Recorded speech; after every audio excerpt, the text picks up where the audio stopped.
Water is the softest and most yielding substance, yet nothing is better than water for overcoming the hard and rigid, because nothing can compete with it.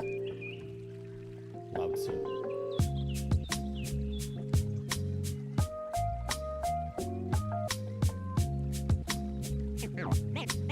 Name straight, new wave.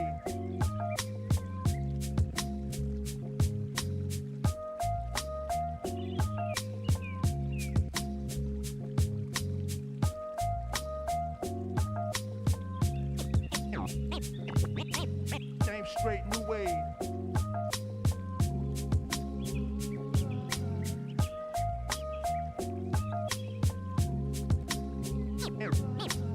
Name straight, new wave.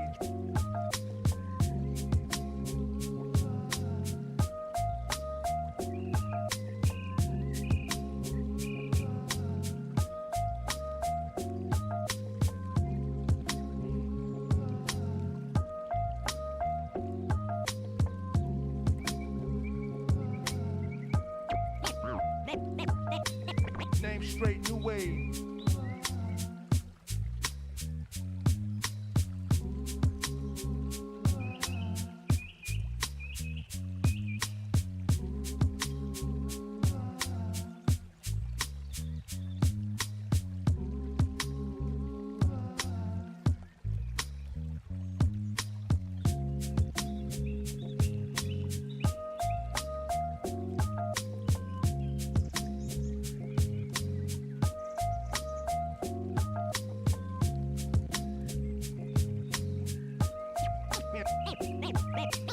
Name straight, new wave.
Welcome back. It's a brand new season of CGL.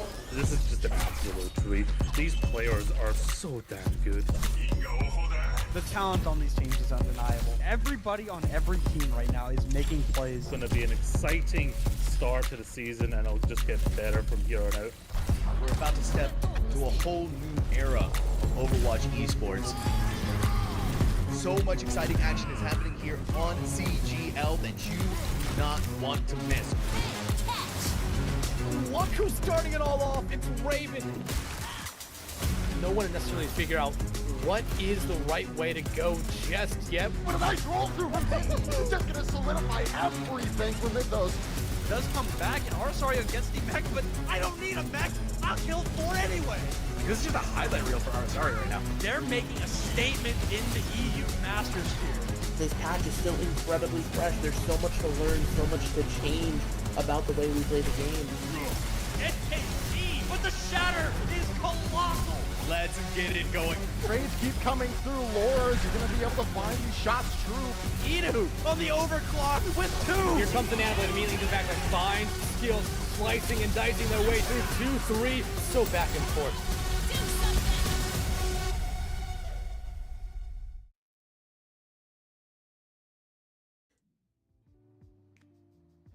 Still the early days here of CGL Season 17. Welcome to the Week 2 broadcast. I am Gedster. Joining me for the first time ever, working together, it's Philly. How you doing, my man?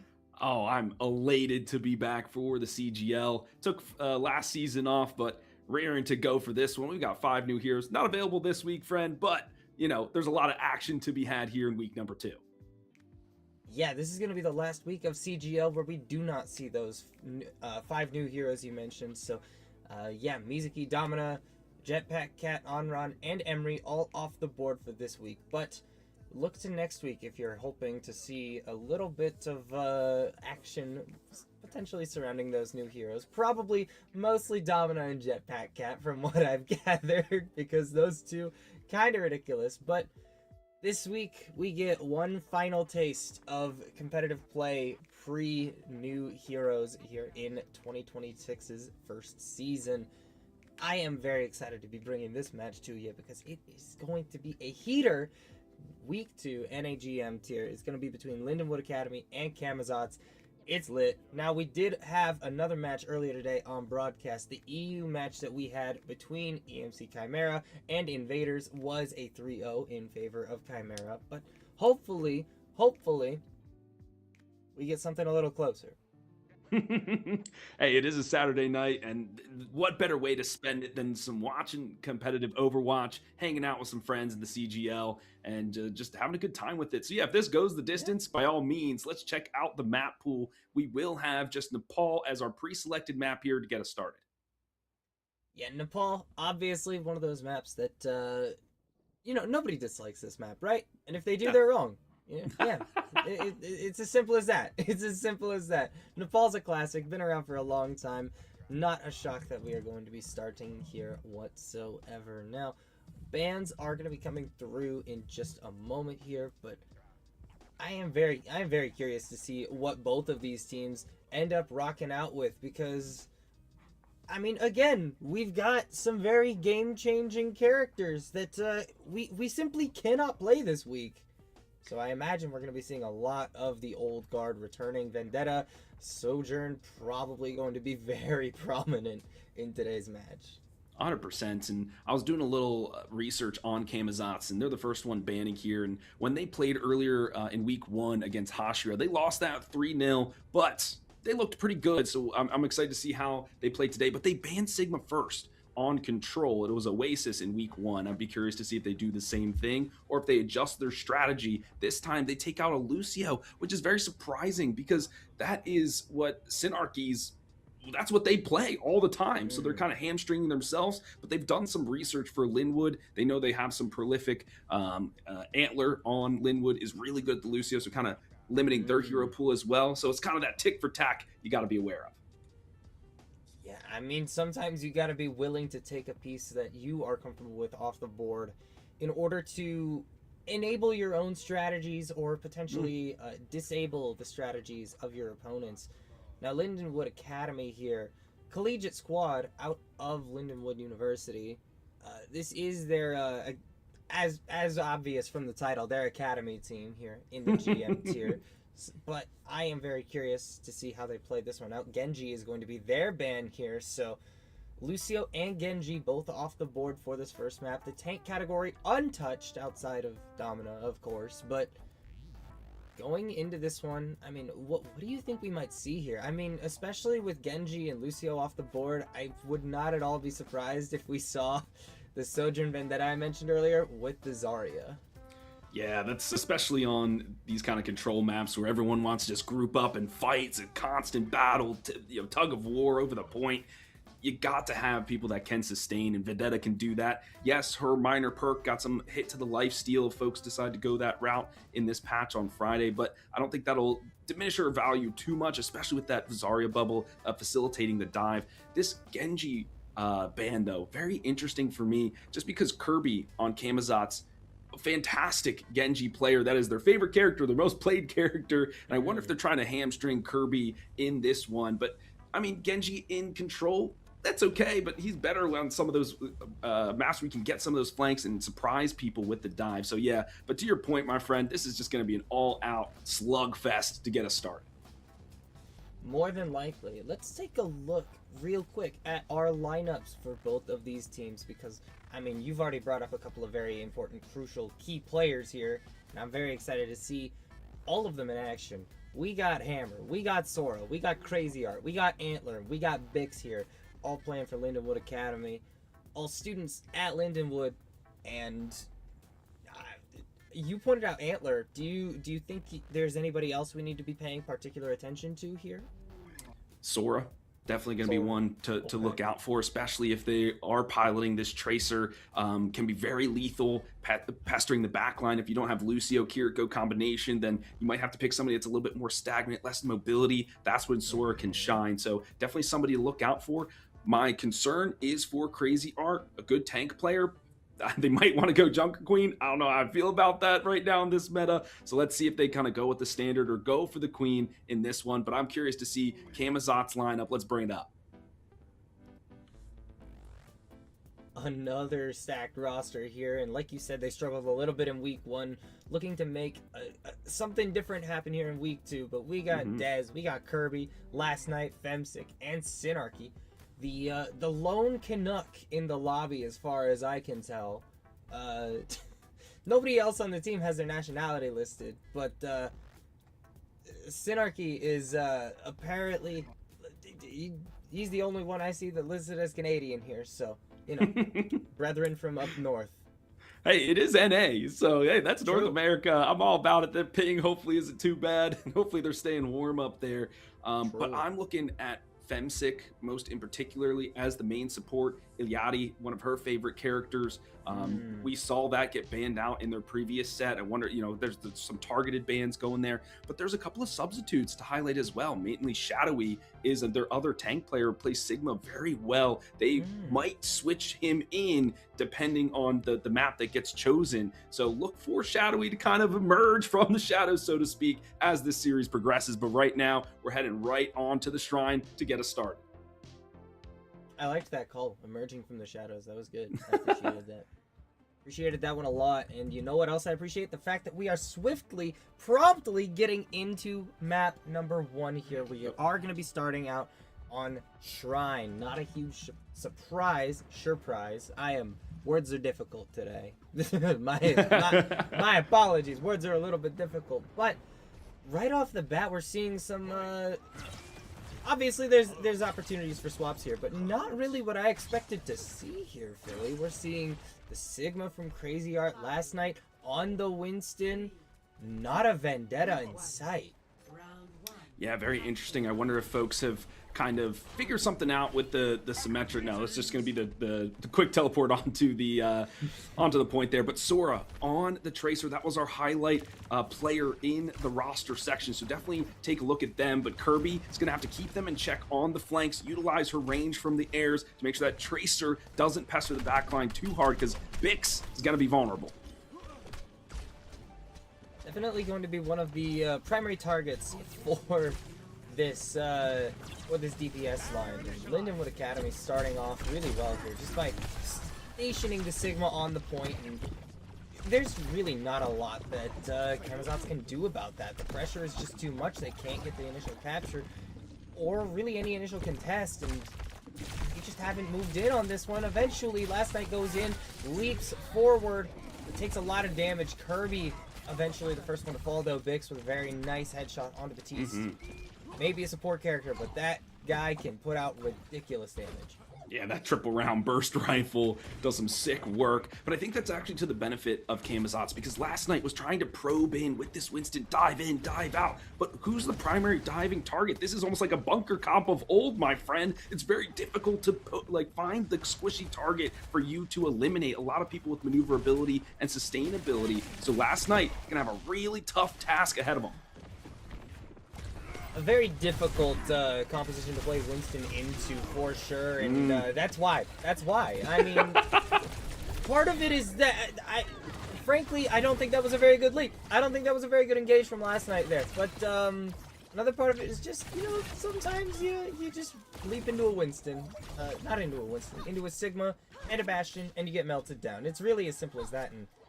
But I mean, Camazotz, they don't seem to want to make any swaps here. Last night is just sticking to this Winston. And that's a troubling call there, because he only has 45% towards his ult. Okay, Okay, there it is. You've got to match Sigma, especially when there's a Bastion on the other side. And if you're playing with the Freya, that's more of a poke kind of character, right? So let's layer in the damage, see if we can find a pick off, and then creep ourselves slowly. But they're running out of time. Yeah, they took a really, really long time to decide that they actually wanted to swap to a playable tank into this composition, but I mean, better late than never, I suppose, but no, it's just not quick enough. DZ on the Freya, just not able to get that kill with the Bola shot, and nobody even touches. That is one of the fastest first points I have ever seen in my time casting Overwatch. Yeah, just a compositional difference. They took a little too long to swap over. I mean, it is a rock, paper, scissors kind of match, right? You run out of the gates, and you're like, all right, we're going to play Winston. Oh, they're not countering it, and maybe that's why Winston's fallen off a little bit. But yeah, just a little too slow on the uptake. I think if they roll out with the Sigma first on here, yeah, last night posturing that right now, they'll be okay. I don't know about they'll be okay, but they'll definitely be better. Unfortunately, it looks like we are looking at a pause here. 4 different players now requesting a pause. No pause yet, though. Ah, Lobby somebody admin pause. is slacking a little bit. Okay, there we we got go. there eventually. All right, it's really interesting because I think that the first point was just a tale of just hesitation on the side of Camazotz, and it really came back to bite them very quickly. I mean, there just wasn't a whole lot. I mean, there wasn't a whole lot going for them. The moment you walk out on the Winston and you see Sigma and Tracer and Bastion, your first thought should not be, how can I make this work on Winston? It should be, let me use the thing that Overwatch is built around, aka swapping heroes, to put myself in a better scenario to succeed. And that's not what happened. I feel like there's a lot of players out there who are way too hesitant to, you know, swap when they're in an instance, in a scenario, in an instance where it just doesn't make sense to not swap. Yeah, just didn't go their way. I mean, it was a good rotation to the high ground. As soon as they noticed this kind of bunker comp of the Sigma and the Bastion, they should have just all gotten comms and said, hey, let's just try to dive one target, see if we get anything done, all die together on the points. That way we quickly reset, change the composition up, and save ourselves some of that percentage time. Unfortunately, last night, tried to probe a little bit more, maybe dive in here, try to get something done. Then they wasted that life, and then they just dove into the point willy-nilly, wasted a second life. Can't do that on control. The percent just racks up way too quickly. But as we mentioned, they're rolling out with the Sigma now, so a little bit more stable on their composition rolling in. Looks like we had a player with a controller issue. They're looking to get reset here, and I think we're just about ready. Every so often, I forget that console gaming league still has people playing on console. I play on console, man. I'm a console guy. Oh my goodness. Yeah. Oh, I mean, no. I'm not GM worthy, but I mean, I play on console. Oh no, oh boy. Listen, I'm not GM worthy either, so I can't really be judging. It's all good.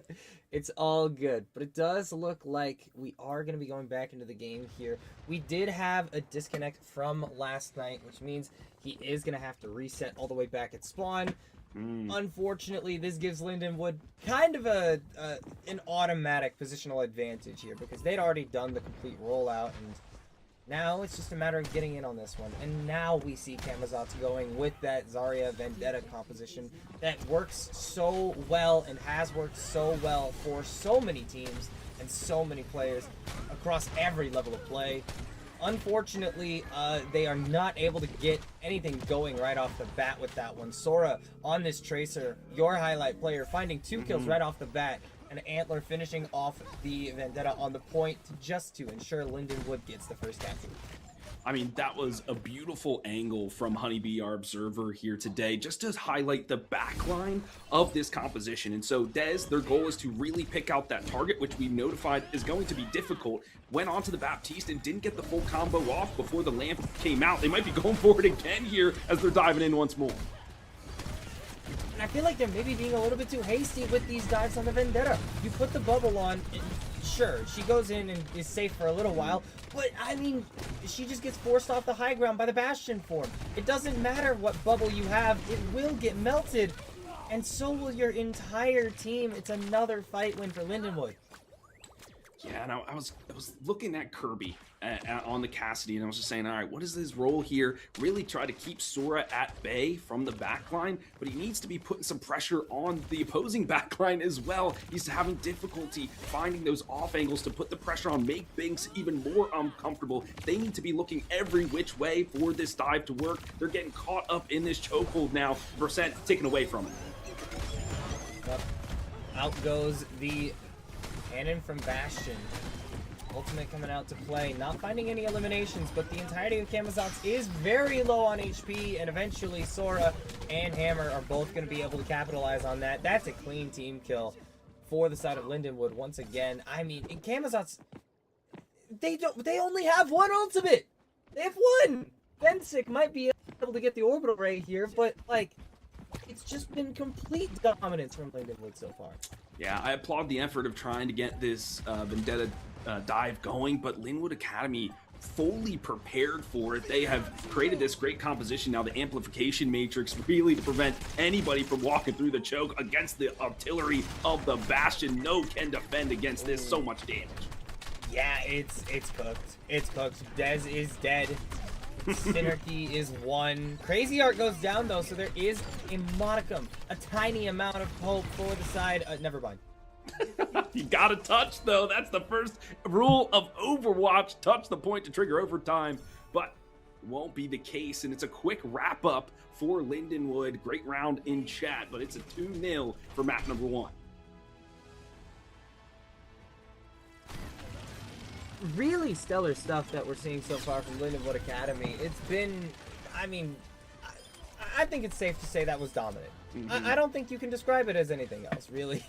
It was a combination of factors that led to this 2-0, but I think that the big one is hesitance on the side of Camazotz.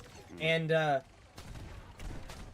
mean, the first point, hesitance, is absolutely what killed them. On the second point, I think it was more of just trying to find a way to get the Vendetta in there and just not being able to, because Vendetta, obviously a very strong character right now, even with the recent nerf to one of her minor perks, but you can't just go in on a Bastion that hasn't used form.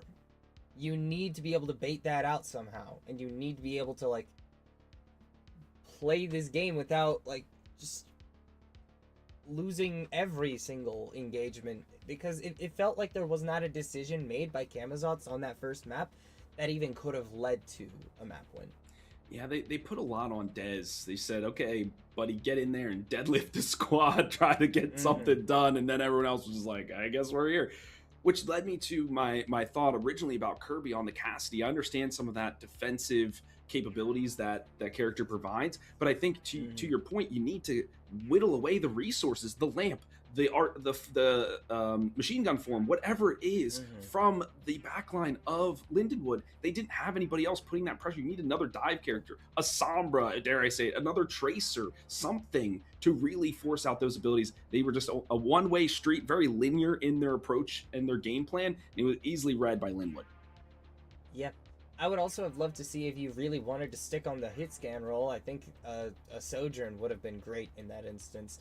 Definitely better at taking, putting pressure on Sigma's shield, which recently did get nerfed, by the way. It lost 50 health, and the minor perk where his Hypersphere damage regenerates shield health also got nerfed by about 10%.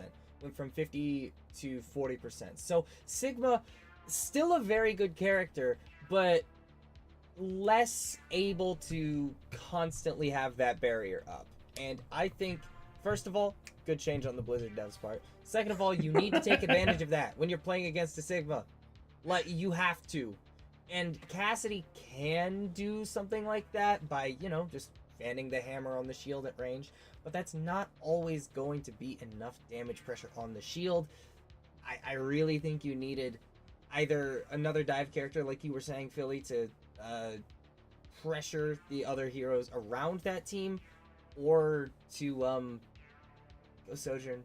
Straight up, just go Sojourn. That character's crazy. Very good right now as the captain of Overwatch for sure.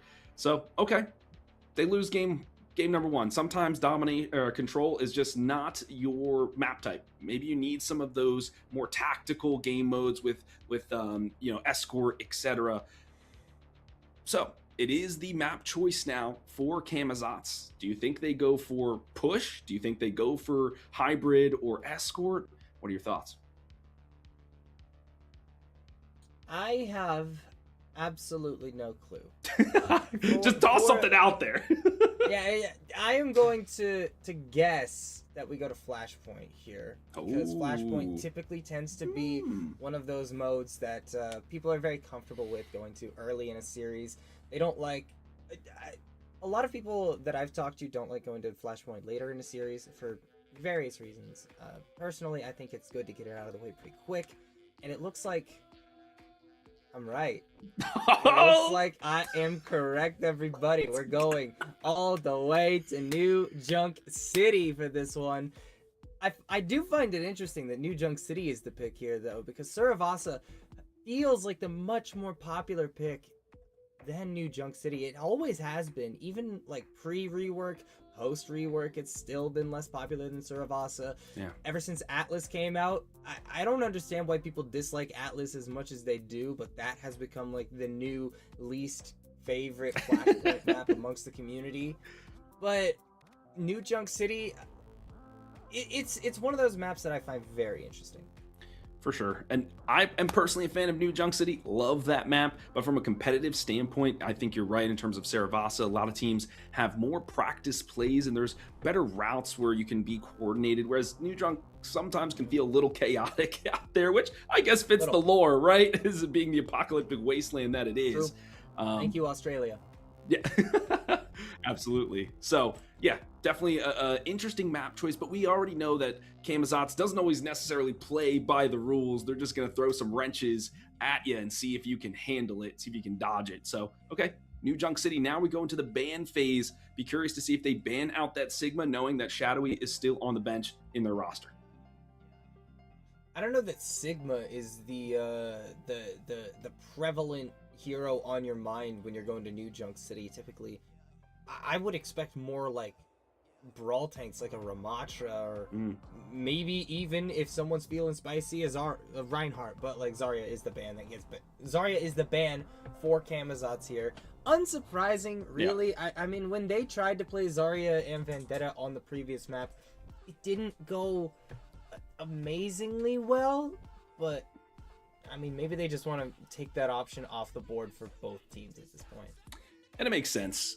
In their week 1 match against Hashra, they did ban Zarya in the second. I think they did a push map, if I remember correctly, in that series. So either way, and it will be Kiriko taken off the board by Lindenwood. I mean, she just does everything. She heals, she does damage, she's got escape, she can cleanse, her ultimate helps everyone. I mean, this character has been busted since release, but I love Kiriko, and so does the community, but won't be seeing her in this match. No, I do not love Kiriko. I hate this character so much. It's unreal. Like, I have been a Kiriko hater since day one. This character released, and I was like, oh no. And of course, she's had a chokehold on the game ever since then. Hero bans have been a very welcome addition to the game for various reasons. But one of my favorite reasons is that sometimes I get to ban Kiriko, and then I can just stick people with my pulse bomb, and they can't look down, press E, and ignore it. I was about to ask. Oh, just bait it out. Before anybody says, oh, just bait out the Suzu. It's a 13-second cooldown. It shouldn't be able to do that to my pulse bomb that takes like a minute and a half to charge. I was going to ask, what role do you play? I am a support player, so definitely enjoy a good Kiriko from time to time, though Baptiste and Zen are kind of my go-to players. But, you make a good point there, because they are making a bigger distinction between greater cleanses and lesser cleanses. And I wonder if like cleansing an ultimate is kind of the next step towards that. Like a lesser cleanse can't, but a greater cleanse can, or no cleanse can cleanse an ultimate. You know what I mean? Like, it is an ultimate after all, right? You have to work hard to get it, whereas you have 13 seconds, as you mentioned, on your cooldown. So I don't know, something to consider here as we're in the new era of just Overwatch moving forward. So something for them to consider. We do have a substitution. Heathen, is that Heathen Sync? Is now Heathen's Inc. Heathen's Inc. is now in the roster. That could change some things up. I imagine it's Heathens Incorporated. You know. Doofenshmirtz, Heathens Incorporated. Doofenshmirtz, legend. All right, well let's see. I'm looking for those rosters to come through, and with no Zarya, what's the next brawl you think that folks are going to go for? The Ramatra, the Reinhardt, or we do have Crazy Art posturing on the Junker Queen? Are we serious about the Junker Queen? Are we serious? Are we rolling out on this? I would be so down. I would be so down to roll out on Junker Queen. And this would also make a lot of sense as to why we see the Kiriko ban, because, I mean, obviously Kiri, a real thorn in the side of any Junker Queen player. I mean, you hit a big rampage, and then suddenly it gets cleansed, and you've basically done nothing with your ultimate, and now you're out of position. But now that Kiriko's off the board, that rampage, almost guaranteed value as long as it hits someone. Speaking of running them down, though, I mean, we've got both teams running the Reaper here.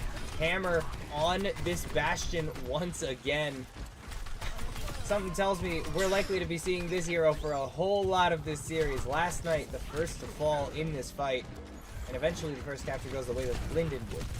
I mean, we were alluding to it at the start of the show that Crazy Art loves the Junker Queen, and we were hoping they would bring it to bear, and they do so effectively. What's very curious about this Lindenwood Academy composition is the Moira. I feel like we don't always see Moira, but they're really trying to press the issue with this backline. I'll be so real with you. I had not noticed the Moira until you pointed it out. I was not paying attention. But Bix is, in fact, on this rather unconventional hero, and Camazotz taking a rather unconventional route to get into this fight, not opting to go directly for the point, but instead taking that kind of weird route down below to get to the high ground. Unfortunately, Dez does get run down by Antler, not going to live for much longer, and Synergy also falling. Hammer finding 2 to close out the fight here. Femsick, she does manage to escape here, and she will be the last hope of Camazotz in order to, like, get a touch here, but I'm not sure she's going to be able to, or if she even deems it worth it. Yeah, probably not worth it at this point, but an interesting swap to the Junker Queen for last night. I feel like Junker Queen... I do love that, but going into a Bastion, you've got no shield. You've just got one shout to try to save you. I don't know. It's going to be really challenging for the tank.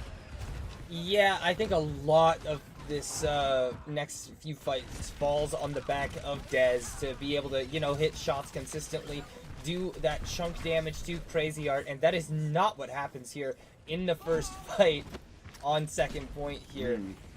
Ethan Zink on this Reaper, not able to find much more than just the Bastion pick.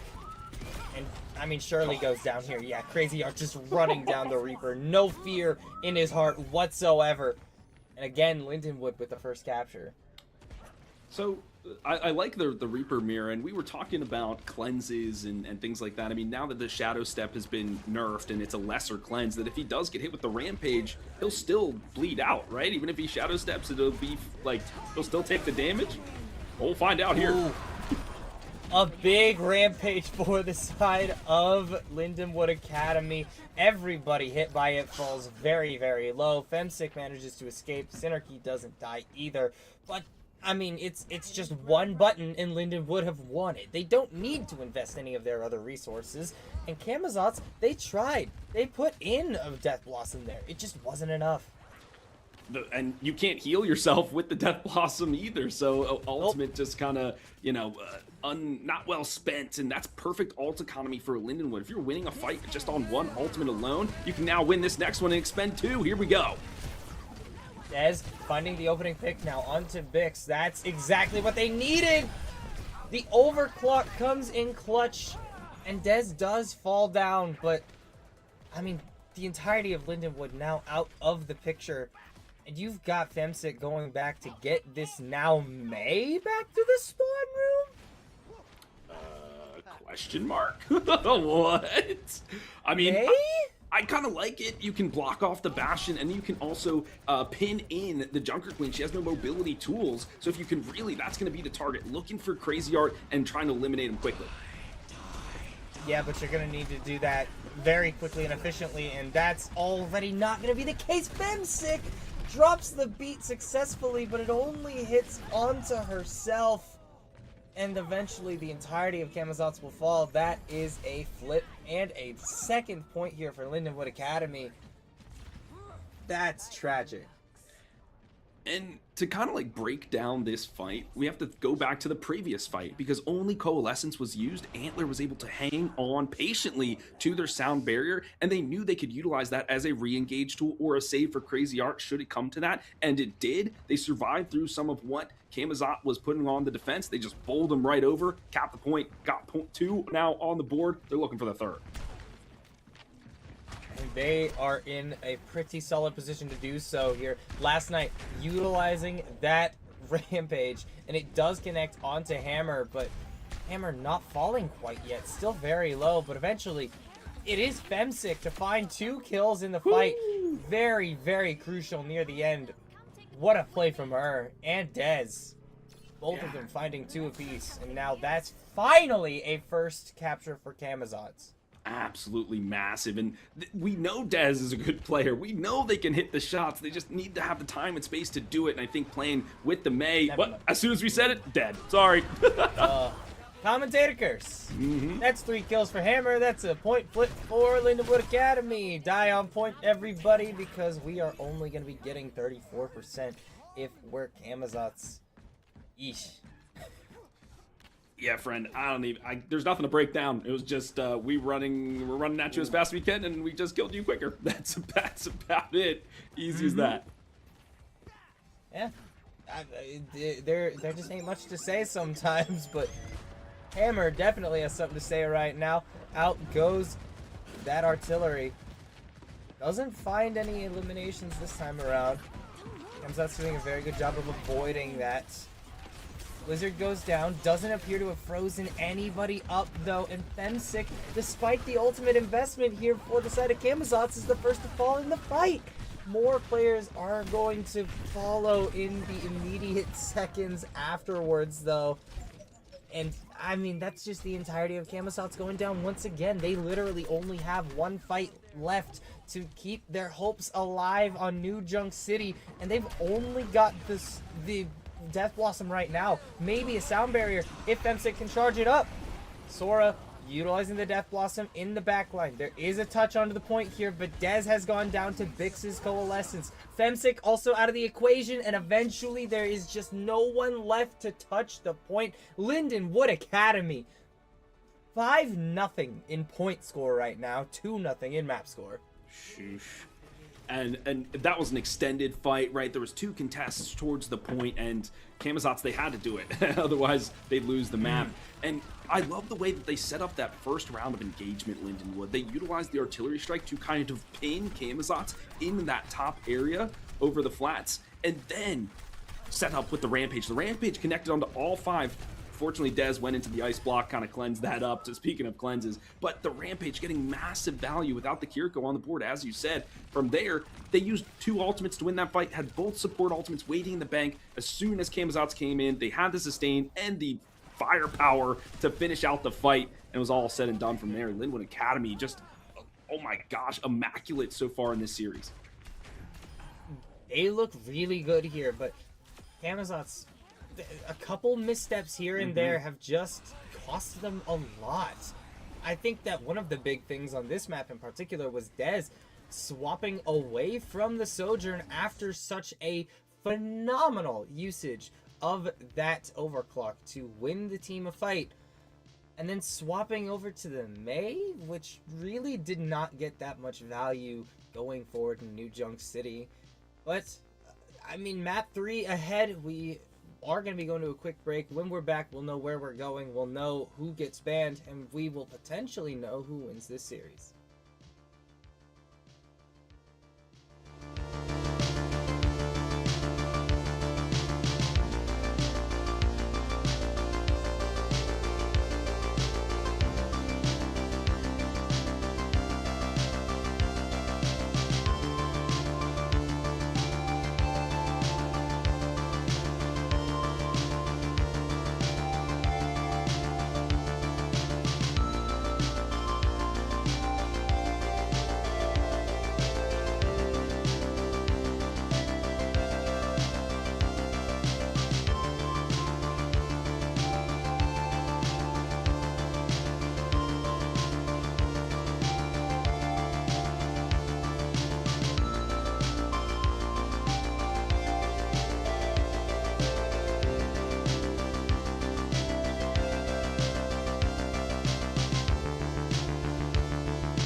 Welcome back to the CGL Season 17 broadcast here on a very cloudy and dark Valentine's Day.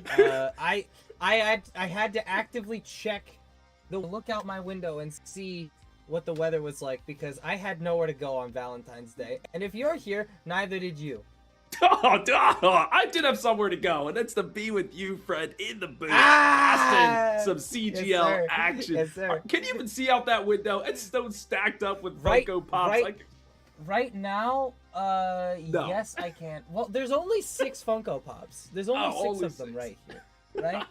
There's a lot of other, like, garbage in this window. Like, there's my record player, there's my speakers. Here's my Seattle Mariners Dustin Ackley garden gnome that I got in, like, 2009 or something. Vintage, okay. Dustin Ackley hasn't played professional baseball in over a decade. I still have this. It's just really funny. I just... If you couldn't tell, I'm a Mariners fan. Like, you know, like the Mariners logo on the wall. Fair enough. I mean, I live in Philly. I got my little other which way over here. I don't know. I can't do mirrors. There they are. They're in the background over there. But friend, we've got some Overwatch to talk about. If you're just joining us, the 5 new heroes are not available for week 2 in the CGL. They'll make their debut next week. But so far in this first to 3 contest, it's been all Lindenwood. Absolutely dominant performance from them. Yeah, they've looked really good so far, and I mean they've stuck to their guns. They know what they're comfortable playing. I mean, we saw them rock out on the Junker Queen from the beginning of New Junk City, and it became very clear very quickly that that is what not only what they're comfortable on, but what they are very, very potent on. Because holy, that was beautiful gameplay coming out from Lindenwood and the tank player there. So, I mean, just massive props. Massive props to Crazy Art in particular. But, I mean, there were a couple other players on that team who have just been ridiculous so far. I think the big one for me so far has been Hammer on that Bastion. Literally only playing Bastion so far, and it has been lights out. Some flame this guy in chat because not you, but Hammer. I mean, I hate Bastion. You used to speak about hating Kiriko. I hate Bastion. He just takes so many resources. All of your attention needs to focus this hero, or you will just be bursted down. No. And like, yeah, the main thing is to go to Sigma, but then you present yourself other problems with dive characters, etc., and it's just very difficult to play against. So they're trying to hit one problem, and then the groundhog pops up on the other hole they're trying to hammer down. So it's just like they can't stop the leak of all the different issues they're trying to face here. Camazotz, their fortress is crumbling. Yeah, it's very rough. It's very rough for the side of Camazotz right now. They are looking really kind of just lost sometimes in these matches here. And our third map, hopefully, is where we see them turn it around a little bit here. We are going from a brand new, almost, map in New Junk City to old, reliable Kings Row. Has been around, once again, just like Nepal, since the beginning of the game. And this is kind of not shocking at all, in my opinion, because, I mean, if you want something familiar, if you want something you've practiced a billion times, it's Scrims Row. Yeah, this is the comfort pick for basically any organized team ever. And so if you feel like you need to get the momentum swinging in your favor, you pick Kings Row. But the counterpoint to that is most other teams are practiced on that map as well. So they probably have a good strategy. This is where it's going to come down to the picks and bans.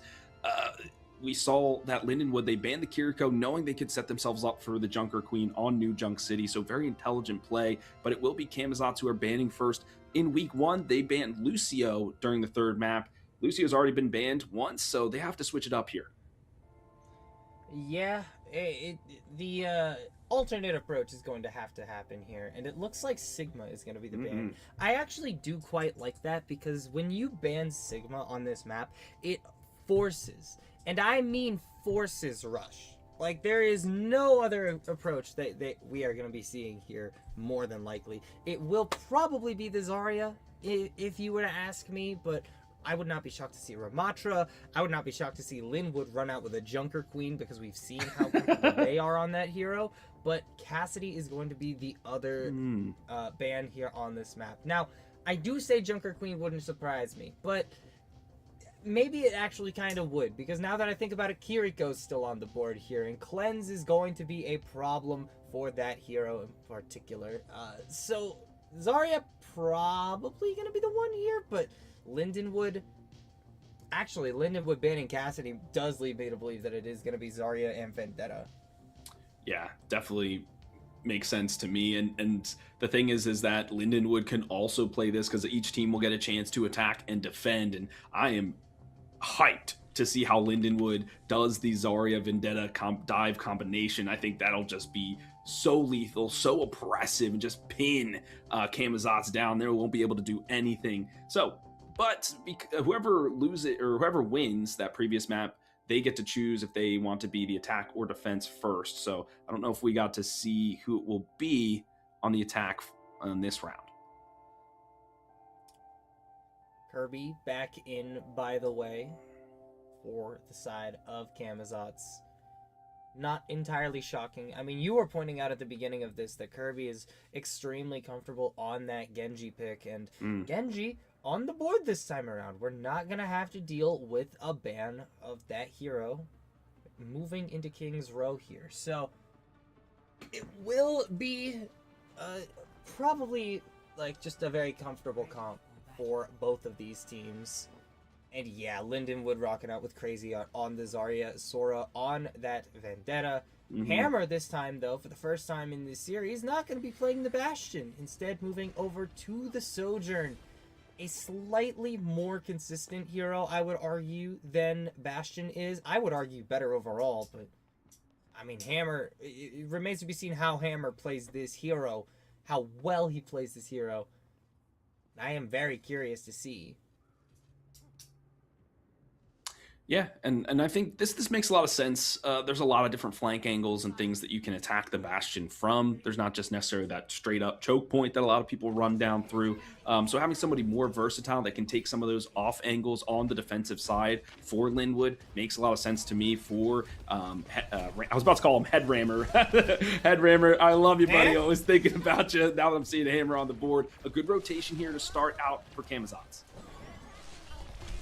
Man, we can't get the commissioner out of our heads here. It's a mind virus.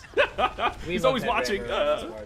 Always watching. What an early pick onto Sora, though. I really like that play from Femsick in particular to get above that Vendetta and boop her back into the team on her trying to escape.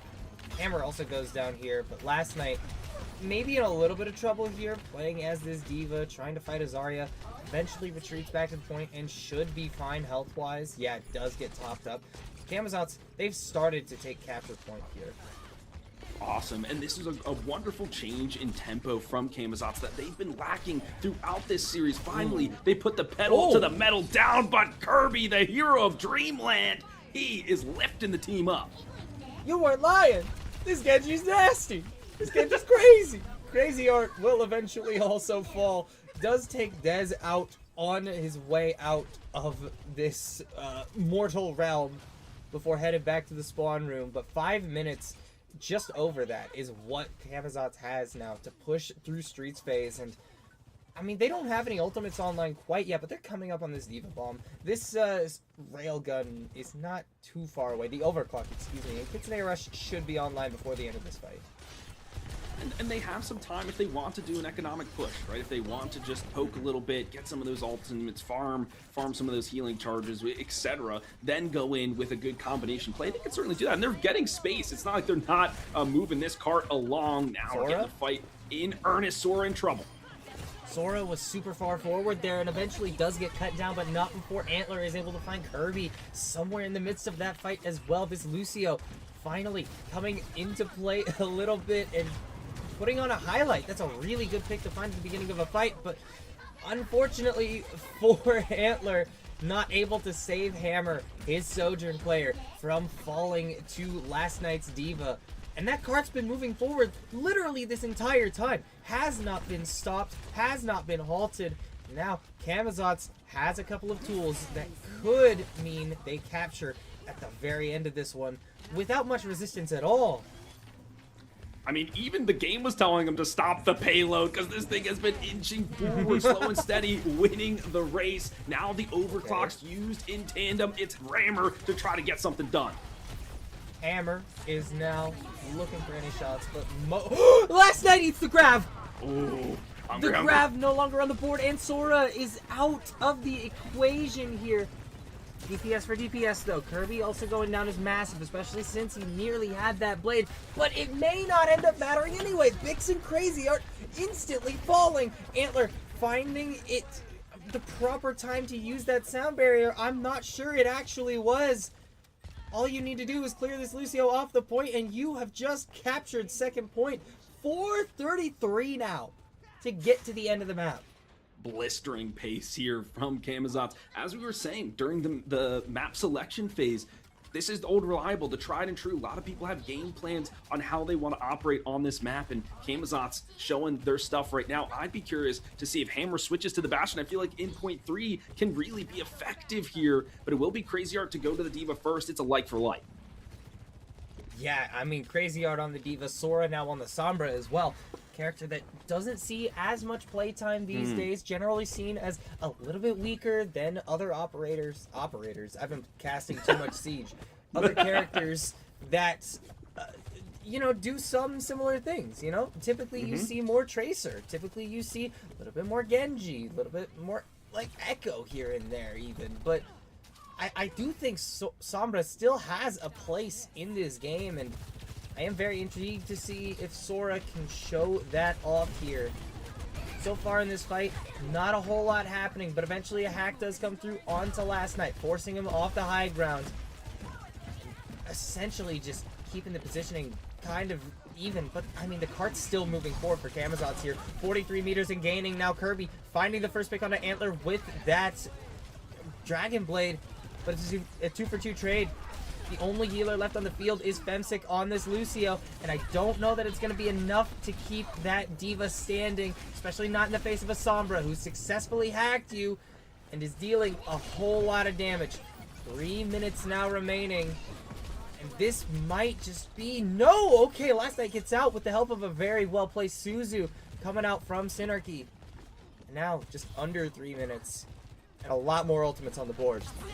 I mean, this is going to start us off with a massive EMP, a 5-person ultimate. Incredible there from Sora. Woo! That one will stabilize. That's all you need. That's all you need. Just hit a 5-man EMP, and your entire team is able to capitalize off the back of it. Antler doesn't need to even charge up to the ultimate. Hammer, Crazy Art, Bix, they don't need to use any of it. And Synarchy, in the midst of all of that, right as the EMP gets popped, uses the Kitsune Rush to no avail. So not going to be able to have that, not going to be able to match that with Bix's Kitsune Rush. You're going to have to react to the Rush with Fem6 Beat. That's going to be the first to use an ultimate here in the fight, but not finding any picks immediately. Both supports for Lindenwood are out of the equation, as is Hammer. Cart still moving forward here. I mean, this is really, really a different team that we're looking at right now. Camazotz, they look solid. Going in with the tidal wave, right? Trying to reverse their fortunes, reverse the tides. Let's see if they can do Sora's it. dead. Stop the payload once again. Sora eliminated. A bomb placed upon the point to shoo everybody away. Does not find any elimination. Still, they charge forward. Camazotz, they want to cap this. Just a few more meters to go. A desperate defense from Lindenwood. Surely they're not gonna hear. Maybe actually Kirby's blade can be the thing that turns it all around. A whole lot of damage put onto this Diva mech. Eventually she will be demeched. And suddenly there's only a couple more bodies remaining on this point. Yuriko getting back out there could be a problem though. Finds a pick anyway. Antler goes down. Bix goes down. Just under a minute now remaining for the side of Camazotz. 49 seconds. Hammer goes down. 0.8 meters remaining. And it's just a Doomfist that you have to get through at this point. The punch will land, but the Kitsune Rush for Synarchy could be looking to seal the deal here. It's still just one on the point, and Hammer can't get back in time on this Tracer. If there had been one more contest for even just a little bit longer, there was a chance that Hammer could have turned that around with a well-placed pulse bomb, but it just does not happen. And finally, we see signs of life from Camazotz as they complete King's Row. I mean, what a wild defense from Lindenwood Academy. They went to all the stall heroes they could, just layered their bodies on the point to prevent the cap. And from the way that point 1 and point 2 worked out for them, they held that for what, 4.5 minutes? A massive EMP there, but 4.5 minutes to just get it down to 30 seconds. And I think, you know, the way you started the map and the way you finished it, well done for them. It's still a hill to climb. Now it's their turn for attack, and if we've seen anything from Lindenwood, it's going to be at a lightning pace. I mean, that was a gorgeous attack. A really, really good third-point defense, as you were pointing out as well, from Lindenwood. But it's not over yet. There's always going to be that second half and potentially extra innings on maps like King's Row. Hybrid as a mode has delivered some bangers over the years. Remains to be seen if this is going to be one of them, or if we're just going to be moving on pretty quickly into map 4 here. Also, I don't have a picture. I should probably get a picture. It better have some Mariners gear in it, otherwise we're not allowed to use it. or Fusion gear. I was a big Philly Fusion fan back in the day. Brother, me too. I live in Philly. Hey, I gotta be a Fusion fan. Bat me up. That's right. That's right. I have a Boombox jersey in my closet. Oh, very nice. Yeah, absolute legend. Friend, I think this is going to go at least to extra innings. After that point, it's anybody's game, but I have full confidence in Lindenwood to kind of push the envelope here and cap all 3 points. It's just about a matter of how many ticks will be on the clock. Well, 1-for-1 trade here, and I think it's okay that you've lost Sora here, because Sora's going to be able to get back to the point very quickly on this Sombra character, as is Femsick on Lucio, but, I mean, that 1-for-1 trade just kind of stalls out a whole lot of what both teams want to do here. I mean, that was a beautiful, beautiful dive onto Dez, taking the Sojourn out of the equation here, and that is most of the damage gone for Camazotz. Obviously, they do still have Kirby alive on this Genji, but I mean, Dez is going to take a little while to get back, and when eventually the entirety of Camazotz does get back, they may have another fight here, but Synergy goes down!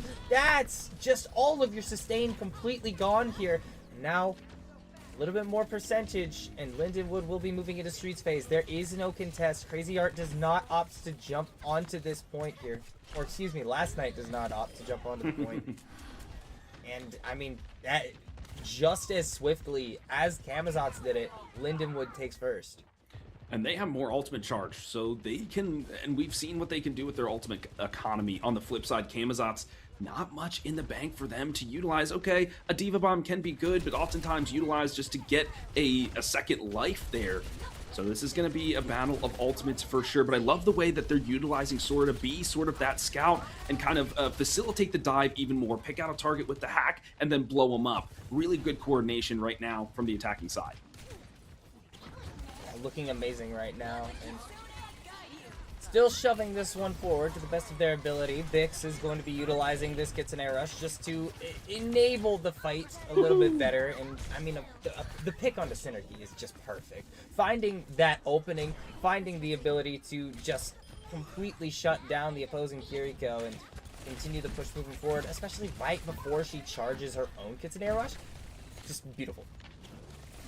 Yeah, sometimes it's about tempo, recognizing that you have the ult advantage against your team, and this is something that the Sombra brings to the table. She can see if you have your ultimate online or not, part of that new change in this new era of Overwatch, but still a lot to do. A new Kitsune Rush laid on the ground. Oh, squish. No, not the remake kill, not the Ajax! No! No, put up the graphic. Just put up the graphic. We need to see it now. That's so tough. Oh, that's tragic. Oof. A desperate defense there from Camazotz, but sometimes in positions like those, you just got to recognize, maybe give it up, allow the space to be taken, and then have a better opportunity here. But I think they layer some of those ultimates in to force ultimates out from Lindenwood, and they're just going to rely on their neutral game capabilities to stall out the point, but 4 minutes and 30 seconds on the clock for them to do so. Yeah, I'm getting an extreme sense of deja vu here right now, Philly. It's been almost 1-to-1, the same map that we saw previously. The only difference is Sora this entire time has been on the Sombra and has been putting in work the whole time. Crazy Art finding a pick onto Dez is so disastrous for Camazotz. There is so little pressure onto some of these characters now, but Kirby managing to find Bix is huge. Antler, though, getting the trade. And I mean, Lindenwood, they're still pushing this cart forward. It has not ceased movement since we got to third point. Eventually, it will cease movement, but I mean, there's still 4 minutes remaining in the time bank almost. And I've been looking for Kirby. I was wondering what their role is. Sure, he's a dive character, but Camazotz haven't really been coordinating their dive, but here he goes in with the blade. Okay, goes in, trying to find Bix here, and I mean, what beautiful, beautiful peel from the side of Lindenwood Academy. Antler's there with the boop. Bix is able to teleport away so that he doesn't have a target to dash off of. Crazy Art there with the boosters just to make sure that no further damage is done. And the only ultimate right now on the side of Camazotz is last night's self-destruct. That is a lot of what this is going to come down to at this stage in the game. Last night falls very low. Very real chance they lose out on the mech and have to use it on the point or just a remech, and eventually it does get thrown out there. It finds two! Antler and Hammer not able to get away from that explosion, and that's a fight reset. It surely is. Well done there from Camazotz, and that's when the bomb, I think, is most effective, is when you are on the defense and the attacking team has to press into you. You can find some extreme value, gets a twofer for their trouble there. 2 minutes and 30 seconds on the clock now. Ultimates in the bank for Lindenwood Academy, but I think it's really those support ultimates that they need to farm up if they want to make this last final push. Oh, what? Huh? Well, great EMP from Sora. Unfortunately, no Lucio to work with. Manages to land onto a whole lot of players here, and Synergy opting to use the Kitsune Rush in a 2 versus 4 fight does go down. There's so much spaghetti on the floor right now. We'll put it that way. It's been a silly couple of minutes here in Kings Row, and I wouldn't have it any other way. This is what this map is known for. Antler have a little bit of a misstep, falls over the edge, and that push basically ends up with nothing. That EMP has just been so crucial for them. Now I'm looking at Sora to see if they can farm up one more before it's all said and done. Do you remember a few minutes ago how I said I was getting deja vu? Yeah. Yeah, that. Oh, Hammer. Oof. I like the idea there, but I mean, just going into a room with both Dez and Kirby in it, there's so much damage pressure. You have to play perfectly, and unfortunately, a little bit late on that recall. And Bix also falling in this fight just means Lindenwood once again has to reset. And notice that in the midst of all of that, Hammer tried to use his pulse bomb, but just could not find a target for it. Camazotz looking very solid on this defense as it stands here, and now Lindenwood under a minute. And this is where trades will go the way of the defender. So even if they lose one and they take one down, they're going to be okay with it. And that's what's been whittling down the clock this entire time for Lindenwood. They've just not been able to win a fight clean. They've always lost 2 and taken 2. And with that, they can't. Here we go again. It's a trade 1-for-1. 1-for-1 right off the bat. You would much rather lose out on the Sombra, though. Oh, Camazotz, they're starting to fall. Did it happen? Did it happen while I wasn't even paying attention? Did Antler die mid-beat? This is so sad, but despite that, Lindenwood, they're still pushing forward. They've still got only a little bit of distance left to go before this cart is going to get to the end of Kings Row. 14 seconds now. Can they get it over the line before overtime? Both Diva Bombs are going to go out here. Crazy Art is going to find Last Night. Last Night's going to find Crazy Art. Not a whole lot of players on the point right now for either team, but it is going to be a map completion here for the side of Lindenwood Academy just before overtime is triggered. My word, Sora with a gnarly 2K to cap the point. I knew it was going to extra innings, but that was dang close. Beads of sweat from me, beads of sweat from the players. It was a cascade of ultimates that ended up pushing the envelope. And I was wondering why they layered both of their support alts at the end there, Lindenwood Academy, and that's because it wasn't Ajax. They had to put down the Kitsune Rush to move on forward. Luckily, Crazy Art is having a wild day. He's been getting every kill he needs. Yeah, it's been extremely well played on all fronts, especially from the side of that tank player in Crazy Art. Can we talk again about like the Ajaxes though, and just falling off the map for no reason from Antler? The Lucios were getting up to some very silly shenanigans in that round. I mean, you gotta go fast. That's the quote from Sonic, right? If you're playing Lucio, you're bouncing off the walls, you're jumping everywhere, and sometimes you just jump right in the hole. It's a hazard of the job, I suppose. But no mistakes now is only 1 minute 30 for both of these squads. It's do or die. 1 minute for Lindenwood Academy to get any progress they can on this map. Hammer starting out on that Widowmaker, not finding any picks to open the map up, but Camazotz meanwhile on the other side of things, kind of going with like one of those like Overwatch 2 compositions we saw a lot of in the super early days, you know, the Diva, the classic Tracer Genji dive, and of course the Lucio Kiri backline that has been so prevalent throughout many different eras of Overwatch 2, and now just Overwatch continuing to look so good in the modern era. Hack onto last night means he's going to be taking a whole lot of damage from that Sombra in particular, but not going to be going down, not even going to look particularly injured at this stage in the game. 11 seconds now left for Lindenwood Academy to find anything, and that's a great first pick. Kirby going down means that there's so little damage pressure from the side of Camazotz. You can just walk onto this point, start contesting it. Overtime is now triggered. One tick rolls through for the side of Lindenwood Academy. Notice how the Sojourn playing off the points a little bit here just to try and punish anybody who's overextending a little bit here and make it so difficult for anybody to approach this hero. 2 ticks roll through for the side of Lindenwood Academy. Remember, they only had 1 minute on the clock here, so any progress they can make past this point is super massive for them. But Antler going down, potentially a problem for them. Losing out on synergy as well is Camazotz though. The Diva Bomb goes out here, and they should just be able to contest this. They tank the Diva Bomb with their own Diva Bomb, and eventually Diva will fall. And Lindenwood Academy, despite only having 1 minute, despite only having one chance to really take a fight at this, losing Antler in the midst of it, having to use the Diva Bomb to survive another Diva Bomb, they're going to start moving the cart.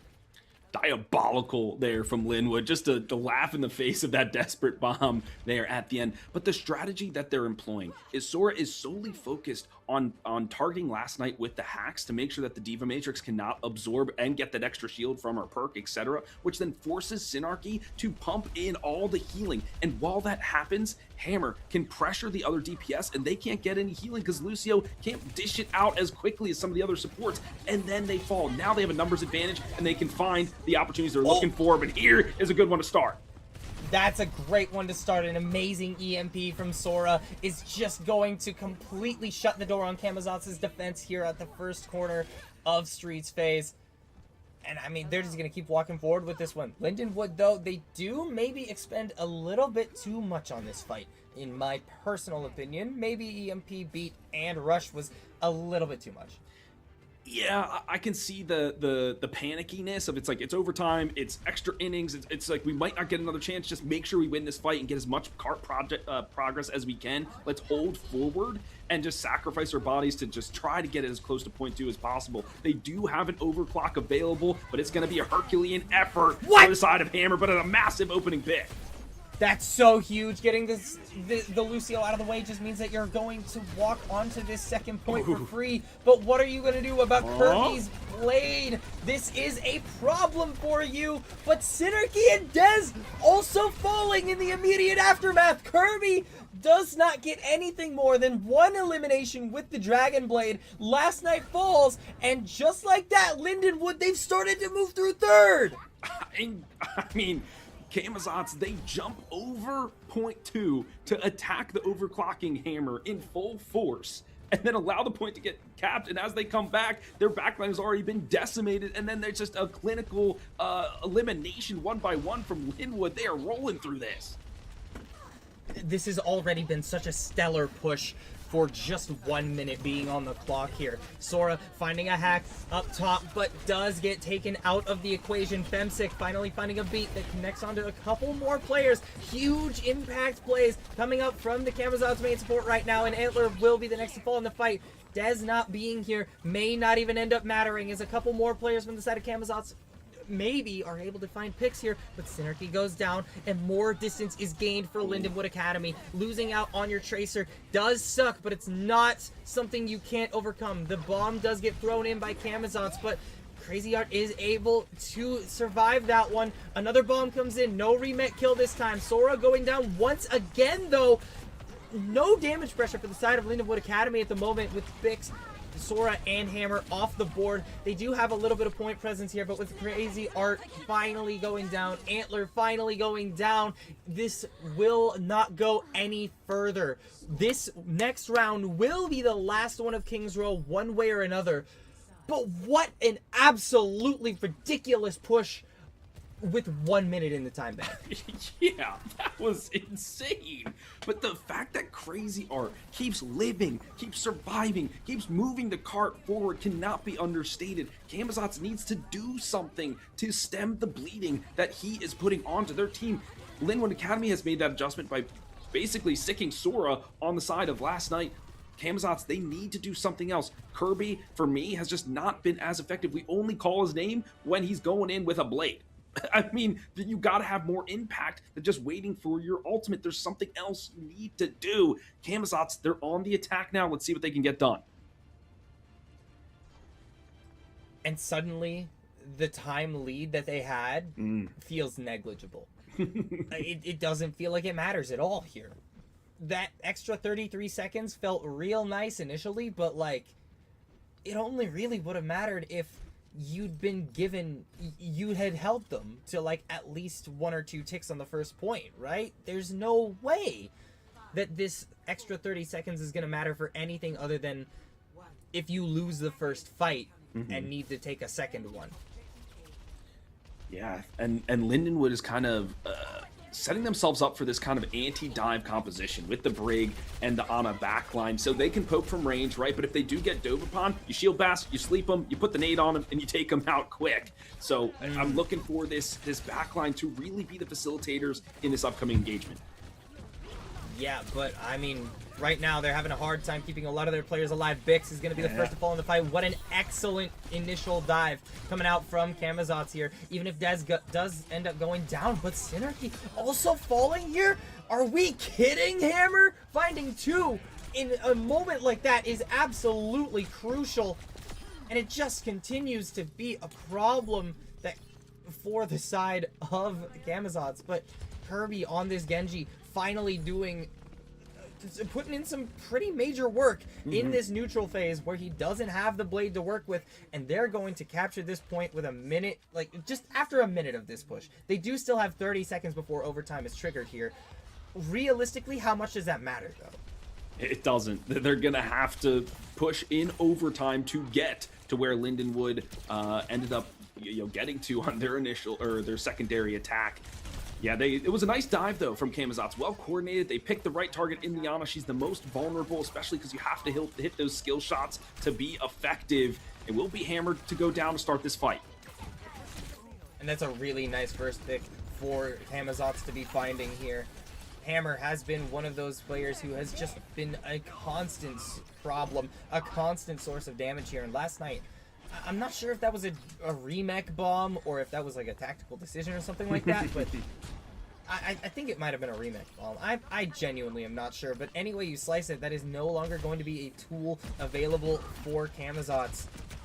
Diva of Crazy Art just going to be putting pressure onto this cart, finally stopping the movement by just a little bit here, but Dez and Kirby both have DPS ultimates to work with. Dez uses his first, doesn't find anything. Kirby uses his next, doesn't find anything before getting taken out of the equation. Antler, Synergy, Dez, all gone, and that should just do it. It's just going to be the Diva and the Lucio left on the point. Femsick falls, a Nanoblading Genji will not be denied, and Lindenwood Academy in a much closer third map than what we saw in the first two will eventually complete the 3-0 sweep.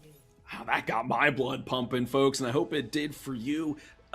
I know I keep harking on Lindenwood, but they had a really good defensive strategy with this Brig on a backline, knowing they really just needed to win one fight. Their win condition was to farm the Nano Boost faster than the Sound Barrier or the Kitsune Rush could come online. They did just that, and they cleaned up the fight. And at that point, they really didn't even need it. They won it out in the neutral, got 3 eliminated before the Nano Blade even came online, but they had that assurance should it had needed to come to that. So, well done there from Lindenwood, but flowers there to Camazotz for a really well done last map there in Kings Row, bringing us to extra innings and really making everybody work for it. Oh yeah, that was an utterly absurd third map from both teams. I feel like in the first two maps, in honesty, didn't have a lot to say about Camazotz. That was like anything other than criticism for them, because there were a whole lot of missteps, there were a whole lot of mistakes, but that third map, Camazotz looked super solid. This is what I really love about like watching like these like GM tier tournaments, right? Because obviously all of these players are very good individually, but sometimes the teamwork doesn't come together, or just decisions are made that I question a little bit. But at the end of the day, all of these teams are solid, they are capable, and Camazotz showed us what they are capable of, and I really hope to see more of that, more of this Kings Row performance going forward in Season 17. Yeah, it's only week 2, so they can get better and better from here. What a nice scoreline, 5-4. But that also makes me think of why they picked New Junk City second. I would have rather than pick an escort map or something that they could do some of these more creative strategies on, more of these plays that they have in their book.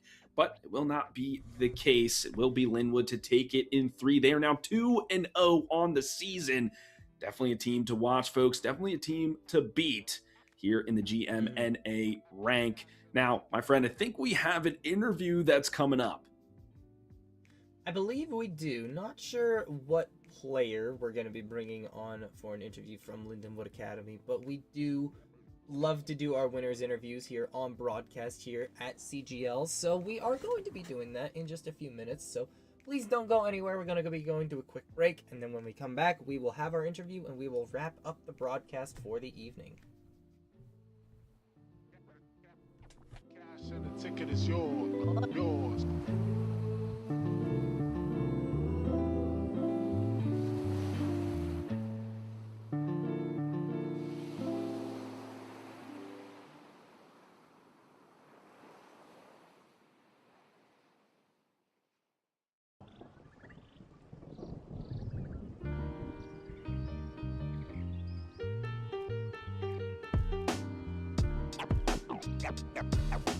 Got lots of love. Got lots of love.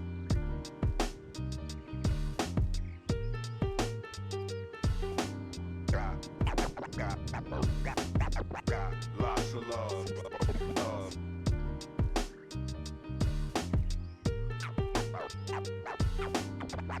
Got lots of love.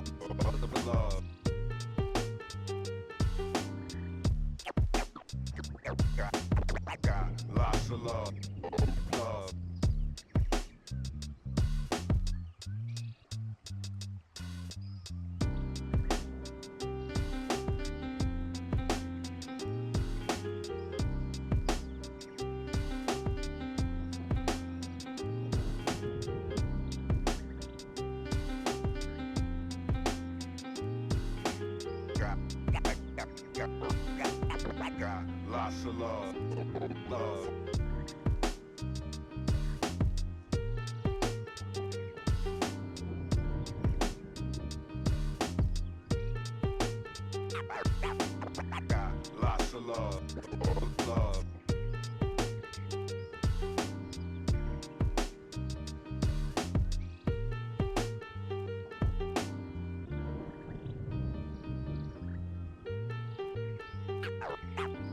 got lots of love. Love.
We back.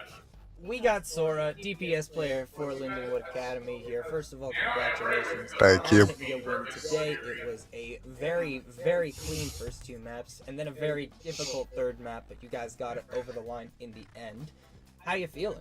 I mean, it's great to win. It's great to see that all the work and that our players, coaches, everything they're putting in is paying off. So obviously great.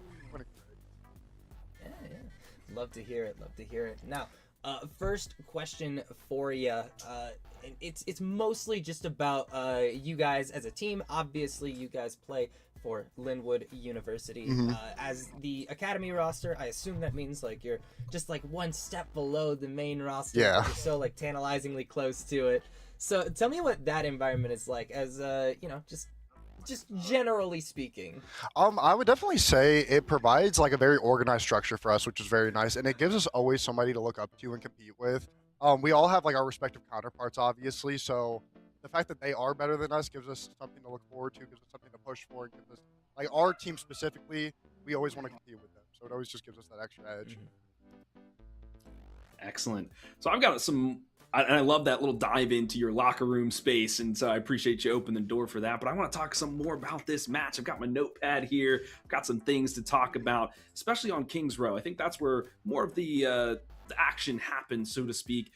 Talk me through the team adjustment to go to the Sombra here to really counter the Diva. What was that thought process like? So with eventually, I mean, you guys saw the then champ did not work at all. It was just not, we were not playing it well. And as far as our dive goes, my default's just kind of Sombra, and I mean, it provides so much utility. I mean, EMP is like a fight win most of the time. The hacks on the Diva can pretty much stop her wherever she is. So it's really just about denying them and making sure that I can get my most value within a dive comp. Okay, and dive value you got. You hit a huge 5-person EMP, cleaned up that fight easy. I do want to talk about, it went to extra innings. You go on the defense, you work with the Brig on a backline strategy. What was the thought process behind bringing that out? To be quite frank, we just wanted to look for an ult combo that would be a fight finisher, and Nanoblade obviously is that. So we just really wanted that easy, or not easy, but that win con, so that we could ensure whenever that fight came, all ults are on the table, we can come out on top. Absolutely, yeah. We Jedster and I were kind of deducing the same thing, and the Nanoblade did come out, but you kind of had already won the fight at that point, so it was just the cherry on top. And so we love to see some good ult combinations here in Overwatch. Jedster, I'll send it back to you. This guy said Jedster twice. What is it? Not Jedster? What? No, it's Gedster. It's Gedster, man. Gedster? It's Gedster. Okay, I can't read. Sorry. Guys, it's okay. No, okay, but last question for you, and then I'll ask for one more thing, but last question for you. Obviously, Camazotz, a roster, they kind of struggled a little bit in those first two maps, as I'm sure you guys noticed. Nepal in particular, I think, was a very rough one for them, but I am curious to know what you think of that squadron. Do you think that if they come together, if we see that form that we saw from them on Kings Row, Do you think that they're going to be a threat further down the line in this season of CGL? Obviously, they have talent. I mean, they were winning their ones sometimes. Like, it was working for them. And I mean, they have a super respectful. I have nothing but nice things to say about them. They've been super nice to me throughout this entire process. But, yeah, I think they have potential for sure. I mean, obviously, it comes down to just a couple macro things that I think we have polished a little bit better. And I'm always going to root for us. So, like, that competitive side of me wants to say that we're always just, like, going to be on top. But, no, I definitely think that they have a lot of potential, and they're great. That's a great squad. Yeah. I'm definitely looking forward to seeing both more of you guys play and them play throughout the rest of this CGL season because, I mean, it's about the storylines, right? And I think this is a great, like, not quite starting point because it's week 2, but, like, you know, a great chapter in both of your guys' storylines for sure in this particular season. Last thing before we let you go, is there anybody you would like to shout out before you go on your way and celebrate with your team? Obviously, shout out everybody on the team. We're all grinding. That's great. Coaches, Iceman, and Euchlorian, they're doing God's work right now. They're scouting. They're doing their job. And obviously, it's giving good results. So, shout out the team. Shout out everybody. Love to hear it. Love to hear it. The squadron from Lindenwood will end up taking it all today in 3-0 fashion. Sora, thank you so much for joining us. Go have yourself a good evening, and we'll see you next time. Thank you, guys. All right, and with that, that's it for the two of us for the evening. Philly, that was a good one. That was a good one. The first two, I will not lie, I was a little bit tilted as soon as the cameras went off. I was like, no, I get another one-sided match to cast. But that third map, actually really fun, just the whole way through, despite the fact that it ended up being a 3-0.